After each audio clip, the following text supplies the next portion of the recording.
Hello, this is Aaron Wissner of Local Future. It is June the 8th, 2020. I'm here live on the line to New Zealand from Michigan with Futurist Nicole Foss. How are you doing today? I am doing very well, thank you. Doing even better now that New Zealand has officially become COVID-free. Nice. I noticed that Jacinda, your prime minister, is it, that she announced that today? Yep, and we went down to level 1 last night at midnight. So we are now free to go about our lives as before. They're still having controls on the border for people coming in and out of the country, but within the country, we're allowed to go back to normal. So today we're going to talk to, for like an hour, maybe 2 hours, 90 minutes, whatever. We're going to talk about mass public gatherings and responses. And I'd like to use the term mass public gathering because these are basically meetings in public where everyone is welcome. And sometimes the meetings will decide to go for a walk together, a march, whatever you want to call it. Sometimes they'll, chant things, which, people sometimes do. But there's so much verbiage being tossed around in various languages about, what should we call this stuff? And really what it is, it's just an open meeting that anybody can come to, and it's in public, and they're kind of spontaneously happening. So all over the world, which is fascinating. Now, I'd like to hear more about that because I'm very tuned in to a few of the cities in the United States, but I am not to other countries. So I would love to hear what you're observing and any insights you might have. There are demonstrations all over Europe, and there was one here in Auckland, I believe, as well. So this is just taking off, and it is really interesting because it's an extreme example of human herding behavior. The exact same thing happened when Barack Obama was elected president. This was so different, and it made such an impact.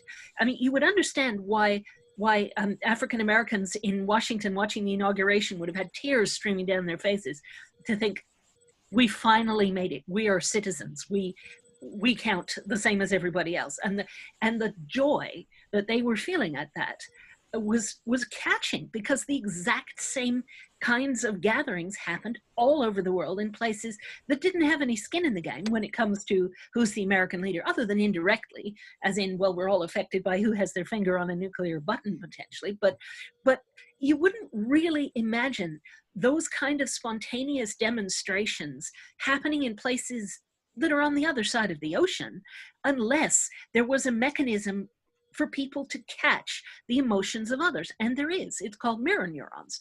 So when we see people emoting, whether positively or negatively, we internalize those same emotions.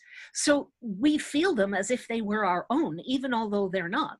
So we feel the emotions of others, and we act on our emotions. Humans are not a rational species. We're a rationalizing species. We do things, and then we tell ourselves stories as to why we just did what we just did. So we don't actually make most of our decisions as to what we're going to do consciously. We make them subconsciously, and then we tell ourselves why we just did something. So anytime there are really strong emotions, expect them to be catching. Expect to see those emotions spread to places that wouldn't seem to have any direct connection with them. So it happened in terms of a positive emotion when Obama was elected. It's happening now as a negative emotion, because we've moved from the psychology of expansion to the psychology of contraction. We're now seeing negative emotions get traction, and those are spreading all over the world, just like they did in 2008 in the positive direction. We pick up on, internalize, reflect, and act upon the emotions of others. And we can spread these emotions extremely rapidly through media. So we don't have to be in the same room as a person. There's a reason we cry at sad films. These things didn't just happen to us. They happened to a fictitious character on the screen, but we might still cry, because we're picking up on the action, and it doesn't have to be delivered in person. Over a screen is fine. So what we have is the media is acting to amplify signals. emotional signals. And so we're seeing that emotion spread absolutely like wildfire all over the place. And it is picking up momentum. This is one thing that's really interesting, despite the opposition to it, which has really been very forceful in a lot of places. And I would argue excessively forceful in many, many places, obviously.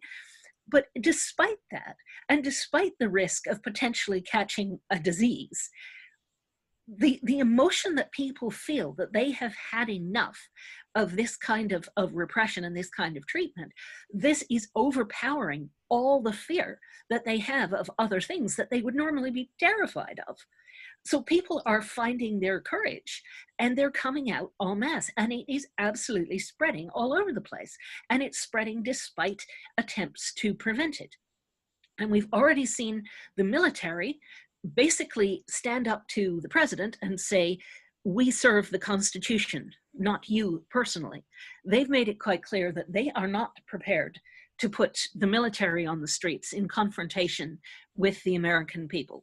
So the chairman of the Joint Chiefs of Staff, General Miley, made that quite clear in his recent letter. So it will be interesting. We're at a turning point, I think. I think people may have finally had enough of this pathological presidency, pathological administration, and they're finally standing up to it. And that maybe the administration is going to find they don't have as much support as they thought they did. And this is quite characteristic of the psychology of contraction, that the leader gets blamed for things that go wrong, whether or not he has anything to do with it. So I think that Trump is going to be blamed for what's happening. I mean, right now, the economy hasn't yet fallen totally flat on its face. It is going to, but it hasn't fallen totally flat on its face. He's touting the resurgence in the stock market and employment, small as they are compared to the preceding declines, but he's touting those as, oh yes, V-shaped recovery, all back to normal. It's all going to, the virus will go away like magic, nothing to worry about anymore, best economy on the face of the earth. None of this is true. And it's becoming increasingly obvious to people that the emperor has no clothes. So I think we're looking at potentially a turning point where Trump potentially doesn't get to run in November. I mean, he may try and declare martial law. He may cancel the election and try and hang on to power, but he may not have the support to do that. So it'll be really interesting to see what happens, whether somebody does take him aside, like happened to Richard Nixon, and say, it's time, you have to go. And if they did, would he listen? Probably not. He'd probably fire them instead. So who knows what comes out of that? And there's so many potential wild cards and black swans as to how this could end up playing out. But I do think we're at a really important potential turning point. When you're talking about mirror neurons and people responding to the emotions shown on the face of others, it reminds me of, like you said, herding behavior, but it reminds me of how, you know, evolutionarily our ancestors way back 300 million years ago were fishes, and fishes school. And so that part of our brain that's still there from that time in our past still has these basic instant response behaviors as far as freezing, fleeing, fighting if they're cornered, and herding generally, and schooling, basically moving into school, and looking for everybody else. But before you comment, the mammalian brain, the way I conceive of it, and I think of like gazelle at play, or zebra at play, or any really mammal at play. I usually think of the pygmy chimpanzees playing with their moms and dads and uncles and things, and it's a lot of playtime, and they learn, you know, what hurts them, and they have a lot of freedom to learn as they're growing up, and through that they learn, you know, these are certain things not to do. They also learn that their family can kind of prevent them from getting in danger sometimes, like eating certain things that would make them sick, and they start to respect that. And so this part is like the part that is the viewer, like the consciousness is the viewer of the instinct. So the instinct, the herd behavior takes over. The conscious mind can view that, and if developed enough, it can say, wait a second, this is not going to go a good place, and can take control. But the conscious mind is more, that's where we are. We're like the viewer of what our instincts are doing. We have control as far as when we see something happening, we're like, oh my gosh, I'm about to do such and such. And then we could be like, that's not going to work out well. I'm going to do then this you have instead. to do a cognitive override. And Exactly. we do have the capacity for a cognitive override, but we have to understand that we're trying to override an instinct. So we need to understand what we're trying to do when we do this cognitive override, to say, yes, there is this instinct. And a lot of people will trust that. They'll go with their gut. They'll say, my gut is telling me to do this. And what they mean is my limbic system is telling me to do this particular thing. And we have to understand our limbic systems are not always right. And at the worst possible times, they tend to be dramatically wrong. So if we completely listen to our limbic systems, we will be wrong at every important turning point, every important juncture. We will be wrong. We'll be irrationally optimistic at tops, at peaks, and we'll be irrationally pessimistic at bottoms. And both of those prevent us from seeing the right way forward. So I think it's actually really important for people to sort of look at the herding capacity and say, I'll listen to my gut, but I'm not necessarily going to do what it says.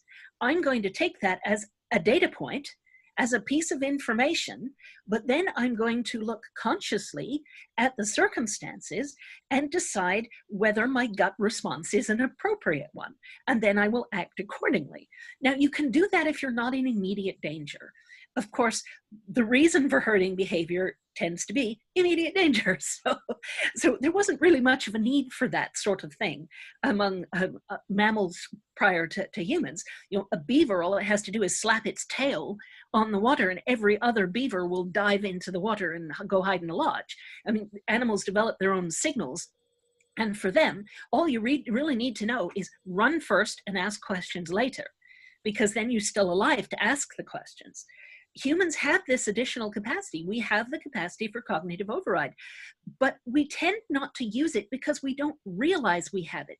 We think of our brains as unitary things, but there is the limbic system is the reptilian brain. There are even older structures in the brainstem, but the limbic system is our reptilian brain. The cortex and consciousness come after that. So they are a later evolutionary addition. And they don't always agree with the limbic system. Sometimes the things are arguing with each other. And the limbic system is very much more powerful. It typically wins those arguments by just making us so absolutely terrified that it deliberately shuts down our capacity for rational thought. If it's intense enough, then we cannot think consciously. Then we lose the capacity for cognitive override. This is why it's so important to understand how the brain works and to short circuit that before it gets out of hand, to say, okay, I see what's happening here. This is the psychology of contraction. The herd is moving in a negative direction. It is going to throw up all kinds of movements of anger and fear, revenge, retribution, vindictiveness, all these sorts of things. This is where that herd psychology is going. Do I want to be part of that? No, I do not. So then you remove yourself from that at the beginning. And then you would try, if possible, to avoid the kind of things that would provoke your limbic system into questioning your decision or overriding your decision again. So if you are just focusing on doing your own constructive things and you're not being constantly bombarded with negative images and things that are going to outrage you, then you will find you being on a more even keel. Now, it's awfully hard to do that because there are so many things around that people just can't take their eyes off what's going on. And we do need to know. So it's a balance between the two. You don't want to be completely ignorant of what's going on in the world, like ignore everything that's going on and just live in your own couple of square miles worth of mental territory. That would not be adaptive. Well, it would be more adaptive than running around like a headless chicken and wrecking things, but it wouldn't be as adaptive as being aware of what's going on, but not falling prey to it. And that's what I really think we need to do. I think it's absolutely understandable that there's anger. And I wouldn't tell people not to be angry, that anger is obviously justifiable, but people need to not let their anger control them or their fear. These things are really important. The conscious mind needs to be in control wherever possible, because then you can go out and you can express your opinions. You can be forceful, I mean, verbally forceful. You can be angry, you can chant, you can, wave signs, you can express your opinions loudly and repeatedly, but you don't necessarily wreck things. And I actually think that a lot of the wrecking things has been by agents provocateurs. I don't think it's primarily been the protesters that have been doing that, although almost people who've been some. coming in with the intention of making it look bad. Yeah, exactly. And I think there's a lot of white supremacists who are doing this. And you hear more and more about something called the Boogaloo, which is basically white supremacists talking about civil war, about trying to get rid of the liberal mob as they see it. What they would say is that the liberals, the protesters, are the ones who are a violent mob, and that these white supremacists want to reimpose law and order. Actually, it's far more the other way around. But they do see the liberals as a mob. In fact, I would very much see them as a mob. They're the ones with the AR-15s and storming the Capitol building in Michigan, among other things. And it's fascinating to look at the response. So a group of angry white men with assault rifles can go into the Capitol building in Michigan and nobody does anything. But a couple of black people, sleeping in a university dorm, or just going for a jog, or playing with the toy gun in the park, playing in your own backyard, walking home, umpteen different things that black people have been arrested or killed for just for existing. You can't tell people not to be angry about that, but it is important for people to be in control of it. And I think what we're seeing is anger out of control, and is being fed by the administration, because that's all this administration knows how to do, is to increase division, to inflame people's worst natures. That's exactly what they do. And so this is what's catching at the moment. This is one of the reasons the Trump presidency has been such a disaster for America, because our mirror neurons have been allowing us to pick up on utter toxicity that is coming from the presidency. So we're picking up on hate and misogyny, homophobia, just everything, Islamophobia. So many groups of people are being targeted, and we're picking up on all of that. And not everyone will internalize it and agree with it. Obviously, it's anathema to a lot of people, but unfortunately, it's not anathema to enough people. And people are picking up on that. And they're saying, okay, well, the president does it, so it's obviously okay for me to do it as well. So what he's done is he's opened Pandora's box. There was always racism and misogyny and all these negative things in America, but it was socially unacceptable to be that in public, obviously. To express those opinions, it was just socially unacceptable. So it was being controlled, if you like. That's no longer the case. The box has been opened, and now it's okay. Well, we can express whatever hateful opinions we want. We can do whatever we want. The president tells us that these liberals aren't real Americans, like us, red-blooded red staters. And so you have this huge upwelling of negative emotion from that side, from the side that supports the administration. And it's taken a while for the other side to really pick up on this and start to get its act together. I mean, the other side's been just standing there like deer in the headlights, more or less, not having any power to do anything about it, and just being pushed around all over the place, because they're still playing politics as usual, and this is not politics as usual. It's a right-wing authoritarian coup. And so you don't deal with that through politics as usual. And they've been completely failing at everything they've been trying to do. And it's not entirely their fault. I mean, they're in a position where they have been deprived of power in just about every way. So deprived of power through gerrymandering and voter suppression for one thing, and through the Electoral College, but also deprived of power by the administration just bulldozing the norms of the way things are handled, always to the disadvantage of the opposition.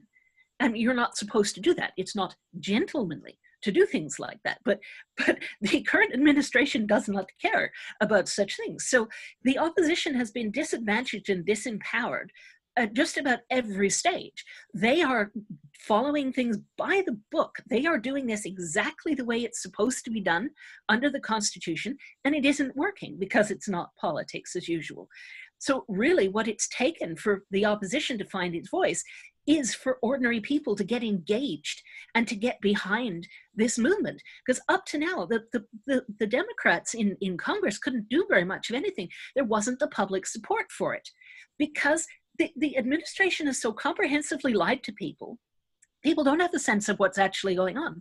Most people are really underinformed about what's happened for the last 3 years and exactly how it's been destroying the rule of law, subverting the Constitution, and setting horrible precedents right, left, and center. People haven't really been aware of that. So there wasn't the public support that there needed to be for impeachment and for doing something about this criminal administration. Now that public support is coming out, it will be interesting to see if Congress can actually do anything with it, or whether they'll even try. I'm not convinced they will, because they would probably think, oh, everyone will just say, see, the world is going to hell in a handbasket and all you can do is nitpick at the president. That's exactly what the red state people will say. So the Congress may decide that would come across as a valid criticism and therefore not do it, even although it's absolutely justified. And with the election coming up, they probably feel there isn't time to put a process like that in place again anyway. So we're just in limbo at the moment, and really it's the whole world. It's centered in the States, but the whole world is in limbo seeing where this goes, because it is going to make a huge difference whether the United States goes formally fascist. And it almost certainly will. If Trump gets another term, the United States will be fascist, and there will be no more democracy, no more elections.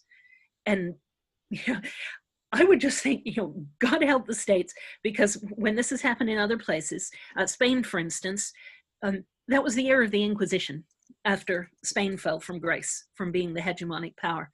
Hegemonic powers turn inwards and become internally repressive when they fall from grace. And that's exactly what I'm expecting to happen in the States, unfortunately. Won't last forever, but I don't think it's going to be much fun while it's there. You're such a bright light on our dark day, Nicole. It's just, Well, I really appreciate the unfiltered candor. Well, you have to be honest. There's no point in trying to sugarcoat things. There just isn't, because otherwise people will be unprepared and they'll think that they're in a better position than they are. If they don't know what they're facing, then how can they handle it? And I mean, there are people who say, well, so let's just review that, this is just kind of the tip of the iceberg. What's under the surface for anybody who hasn't actually watched any of your videos before? Well, basically, we're reaching the peak of a very, very large bubble, the largest in human history. So when I say bubble, I mean primarily a financial bubble, but you can also regard it as sort of the peak of the globalist expansion or globalist empire, if you like, because empires work in the same way that financial markets do, in a sense. But there's no empire. I'm going to play the viewer. There's no empire on the earth right now. I mean, is there an emperor in Japan or something? But isn't that it? There's no imperialism in the sense that there used to be, because in the past, you actually had to send people to another country with sharp things, and you had to take over that country by force in order to be able to get access to its resources, force its people to work for you, take reserves of whatever it is they might happen to have. You actually had to go and invade a country, take it over, install your own leadership, and then control the country. You would have to leave a garrison of your own people. You would control the country at a distance in that way. That's the sort of thing that like Rome Africa when it was colonized, for example. Yeah, exactly. But you don't have to do that now. We do have an empire, but it's a financial one. So you don't send soldiers to a country. You send people to a third world country to lend them money, and you tell them how much better their lives will be if they just borrow a few $1 billion in order to build a dam or whatever it might be. And then you get them in enormous amounts of debt that they cannot repay. So then you're claiming all their income to pay down that debt. Then they did this under structural adjustment programs in the IMF. So the IMF would come in and say, you seem to be in trouble, country A. And so, well, you're going to have to privatize everything. You're going to have to cut public services, fire your public workers, privatize all government services because the private sector will deliver those services for less money.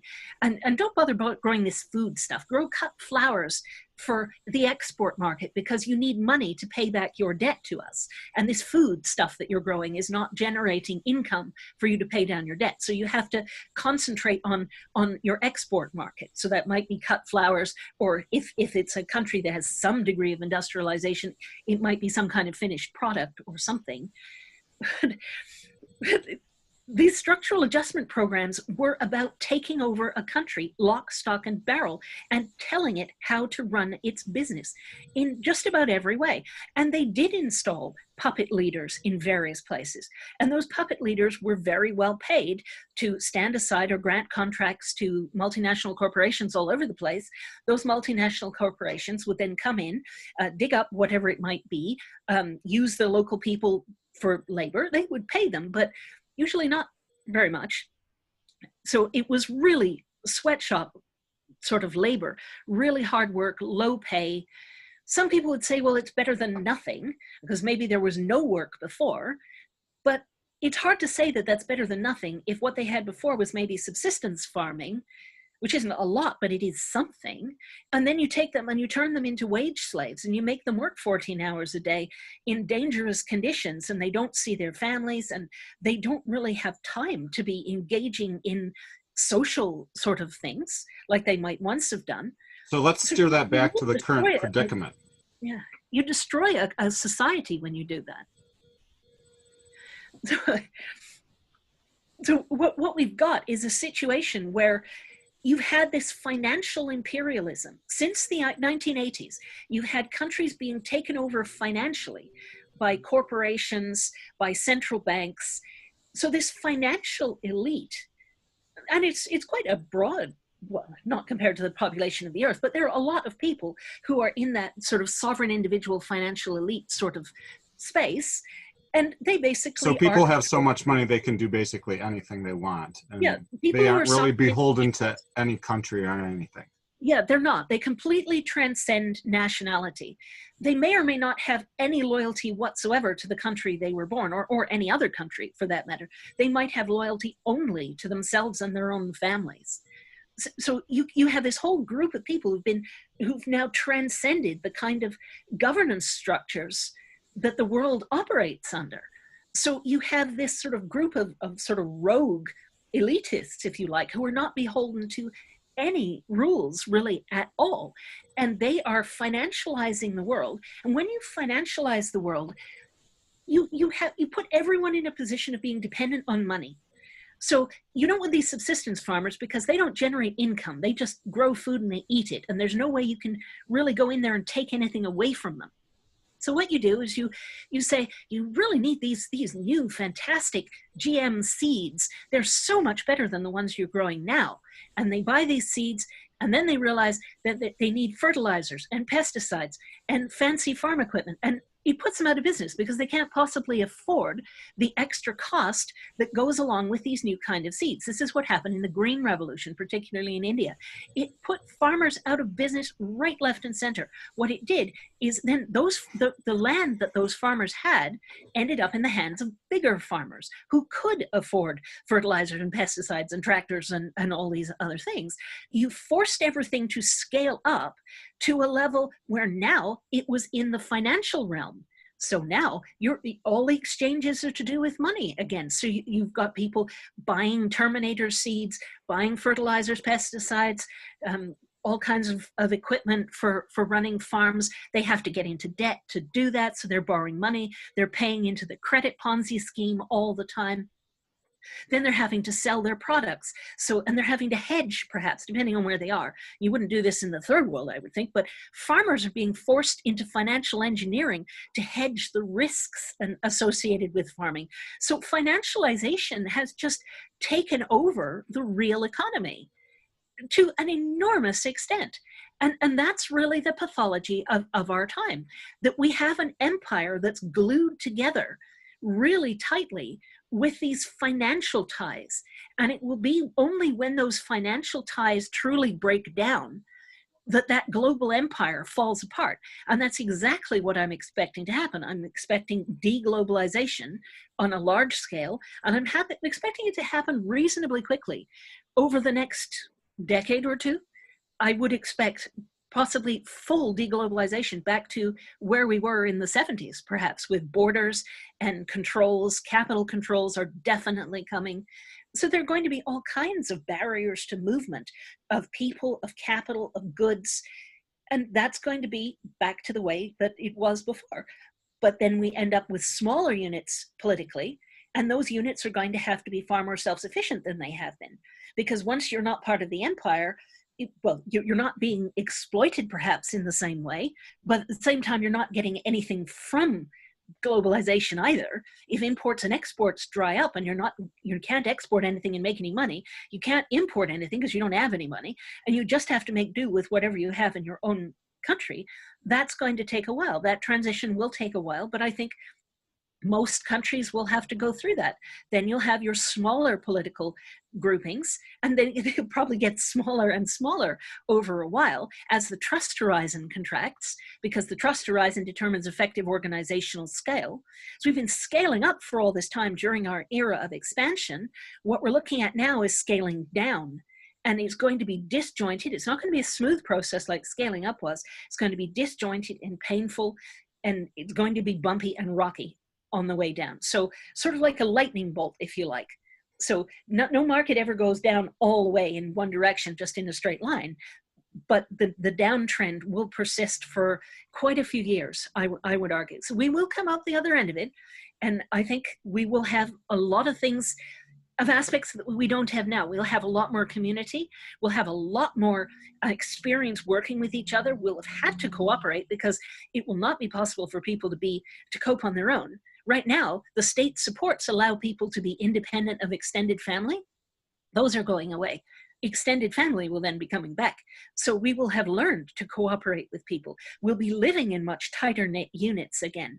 And we will profoundly distrust financial engineering, as we already should have done. We fell for it, and we have fallen for it before. We fell for it every time there's been a massive bubble. We've fallen for some form of financial engineering and credit expansion. Happened in, say, the 1630s in Holland, for instance, over tulip bulbs. You had forward markets for tulips and stuff. But people will realize that financial engineering was a big part of what got us into the trouble that we're in. All of that will be banned, and we'll go back to some kind of plain vanilla sort of finance with much smaller, more tight-knit communities. And I think we'll have more bargaining power as individuals. There'll probably be less of us. And when there are fewer of you, in comparison to the structure that wants your labor, then you have more bargaining power. So I think right now we have very little. In the future, we will have more.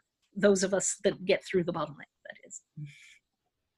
I would really like to hear more about what's going on. Again, it's June 8th, 2020, sorry.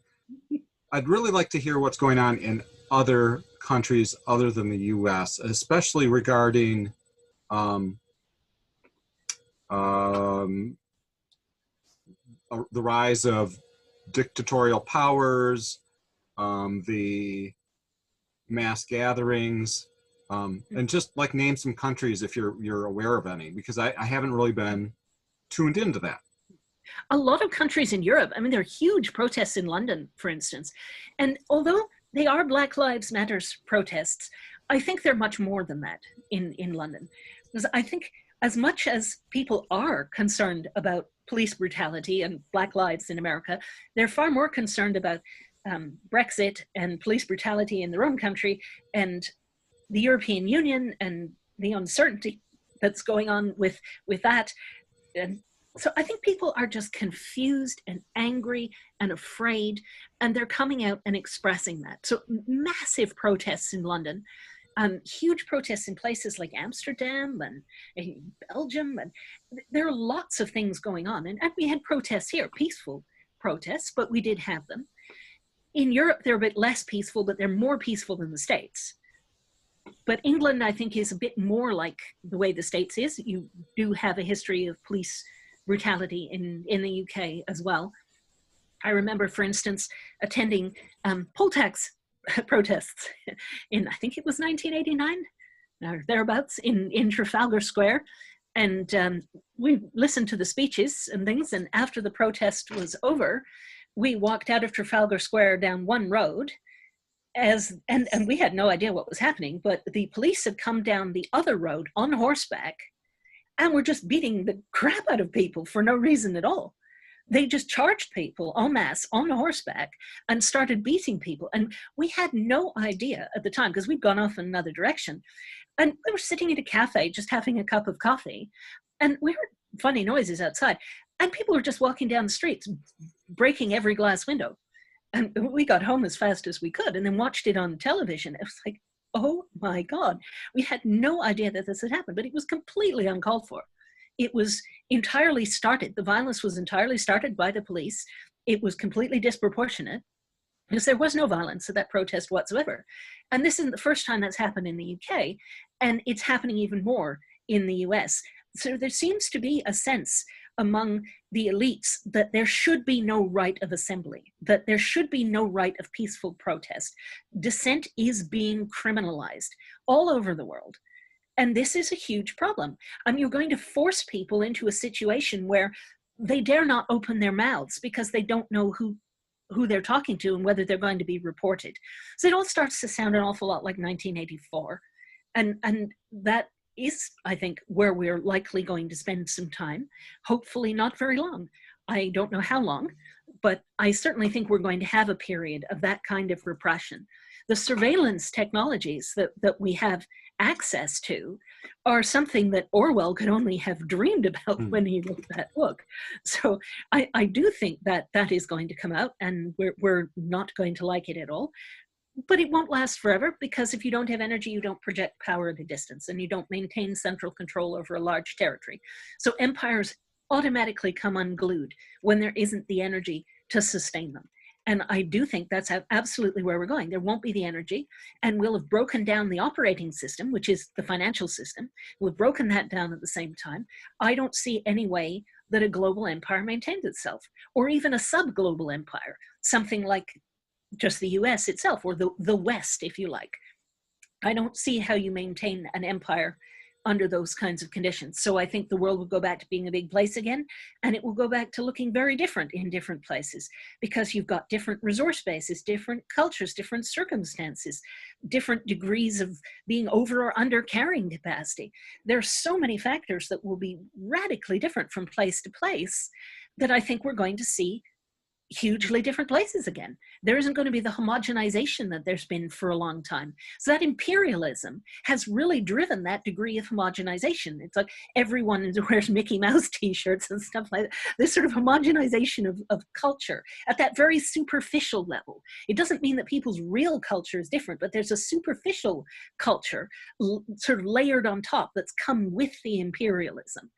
And I think that will go away as well, that people will not be wanting to wear symbols of imperialism. They'll be wanting to emphasize their own national cultures again a whole lot more. And hopefully that doesn't actually lead to conflict, although I'm concerned that it might, because some of those cultures have not liked each other very much for a very long time. And if they lose the sort of homogenization and go back to not liking each other, then this could lead to war. And I'm particularly thinking that conflict in Europe might happen for that reason. Let's do one or two more questions and then cut this off as a single program, and then come back in and pose a different question, if that's okay with you. Yep. Okay, so the way I kind of like to wrap this up, or wrap this around, is because again, the topic was mass public gatherings and responses. It seems to me, as far as people's ability to consciously redirect their emotions, whether that's the freeze emotion or the flight emotion, which I perceive as fear, or that anger emotion, which I perceive as defend and fight. This is something where people have had experiences of fear and dealt with them, experiences of anger and dealt with it. So the people who have had, for whatever way, either because they're very old or because they had a lot of nurturing in their household, or they just had a lot of freedom and they were able to, I'm thinking of the cat, actually, because the cat, we haven't taught the cat anything, but we'll see him, and then he'll be like, okay, I know it's okay. And as he's been getting older, he's much more calm, he sees something, will be like, oh, that's going to startle him. It doesn't really startle him. And I get the same sense of like dogs a lot of time. Like when dogs are little, they're like, they're jumpy at everything. And then by the time they're 10, 15 years old, they're just like, yeah, whatever. I mean, what is your reflection on this, both as, kind of like a philosopher, but also as a parent? Yeah, I think it's absolutely huge. Emotional dysregulation is a major problem at the moment. We don't socialize our kids terribly well in modern societies. We tend to be terribly busy. We hand them electronics to babysit them. We don't really, well, in general, I'm grossly generalizing here, but people are a lot busier. They're in the rat race, on a sort of treadmill that keeps going faster and faster. More and more is expected of people all the time. They're not being offered more compensation for what it is that they're doing. So they're having to work harder and harder just to stay in the same place, which means that they have less time to engage with their kids and with the community. So you end up with kids raising each other, more or less, raising themselves or raising each other. And kids don't know how to teach emotional regulation to other kids. So what you're getting is a whole generation of kids who are struggling with emotional dysregulation, not being able to handle anger and fear, not being able to integrate those emotions into their sense of self. There was a really good lecture series on this by Jordan Peterson, actually. Kai and I are watching one of his lectures on personality, and it's a whole series of them. So it's 20 hours or something of these lectures. I can't remember the exact name of the course, but he was talking about this. The episode we were watching last night was specifically talking about exactly this sort of thing, and how if you don't learn to regulate your emotions and you just go around having meltdowns and things all the time, then you will not be part of the solution. You're going to be part of the problem. And it's been a long time that we haven't been terribly good at socializing children. I really noticed a big difference from just when I was in school. And I'm sure you, being a teacher, you'll relate. And when I was in school, there was a class of something like 30 kids. One teacher, one class. So it kind of worked. And the kids had a presumption of respect. There were things they wouldn't dream of doing in a classroom because there was a teacher, or you might be sent to the principal's office or something. And Mr. Topping was really frightening. So back then, you didn't have people misbehaving in the way that they do now. Some people would go off and smoke behind the trees or something like that. Little things. Sort of. This is middle school here. People would do things like that, minor things. But what you have now, you don't have one teacher and one class. You have one teacher and 35 individuals who each think that they have the right to do exactly what they want. And so then you're into sort of crowd control, and you can't necessarily get them to behave as a unit in the same way. Or if you're a really good teacher, you still can, but it's harder. It's harder than it used to be because they tend to be sort of zing, zing off in their own different directions, doing their own thing. Their attention span is shorter than it used to be. And I think electronics has really led to that. So people tend to dip into things. They're in and out, they're multitasking all the time, but not deeply taking in anything. So you've got people who, it's ADD everywhere, people who are not concentrating. You also have a lot more in the way of Asperger's, autism spectrum disorders and things, where people with that really struggle to integrate their emotions.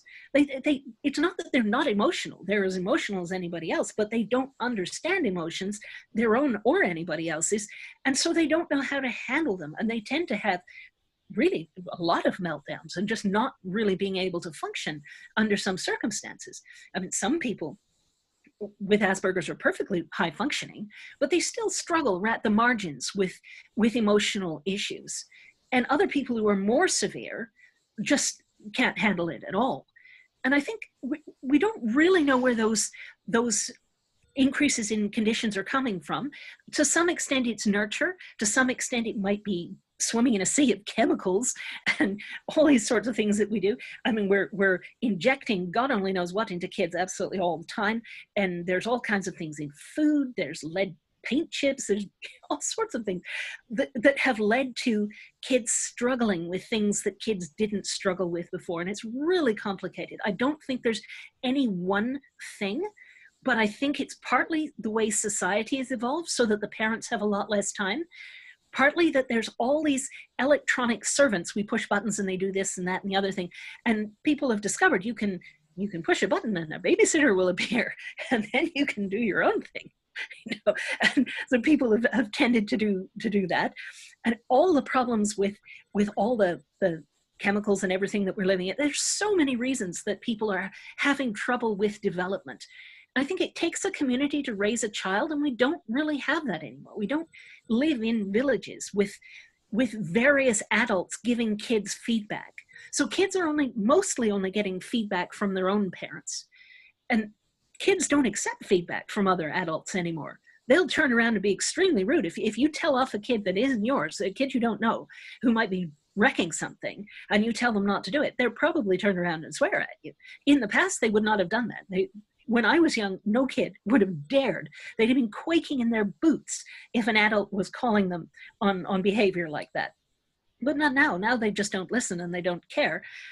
And I think that's a real problem. I very much hope that we go back to villages raising children, that when we move into living at smaller scale again, that we go back to properly socializing our children, because with the amount of anger and fear that's going to be coming up, if we can't handle that, it's just going to be a disaster. We need to learn to handle it. I think it would be a really good idea to perhaps talk to people who live in places where real personal physical risk is a thing, a real thing for them every single day of their lives. And they have to keep putting one foot in front of the other anyway, and they do. And how they learn to live with that. So I think that would be a really useful perspective. Maybe someone who had to catch a bus in Israel, never knowing if it was going to blow up on any given day. And there are lots of other places in the world where there are similar levels of violence, just endemic, and people have to learn how to deal with it. I think Americans don't deal with it terribly well, unfortunately. I mean, after 9/11, this was a one-off thing, and you had people all over the country absolutely terrified of terrorism, as if there were terrorists bearing down on them from every direction, like right now. And it simply wasn't true. But it's because they hadn't had to deal with risk and fear of that sort of thing. It wasn't part of their daily lives. They hadn't learned to deal with it, whereas other people have.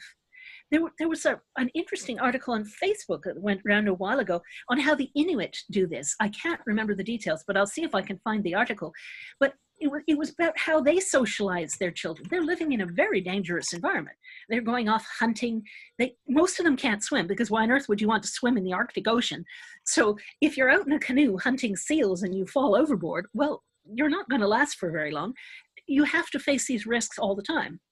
So it wasn't risks of violence as in somebody's bus blowing up, but it was risks of things that happen to you in just daily life. And these people were just so calm. they did not have meltdowns. It was sort of the absolute opposite of that. And I think it's partly because they were so isolated, and it really was a question of a village raising a child in very unique circumstances that you had to understand extremely well if you were going to be able to live there at all. And they were able to bring their children up to be able to face these risks on a daily basis and have a good life anyway. And I think the West really, really needs to learn to do the same thing. I will see if I can find that article for you. All right. Well, I think we're going to wrap this up. It's been about 50 minutes, and we'll give the viewers a chance to think about some of these things. I would invite the viewers to consider, what sort of upbringing were you brought up in? When did you feel fear, and how did you learn to address it and redirect it, to decide whether or not to follow it or not? When did you feel anger, and how did you feel to address that? Those sorts of things.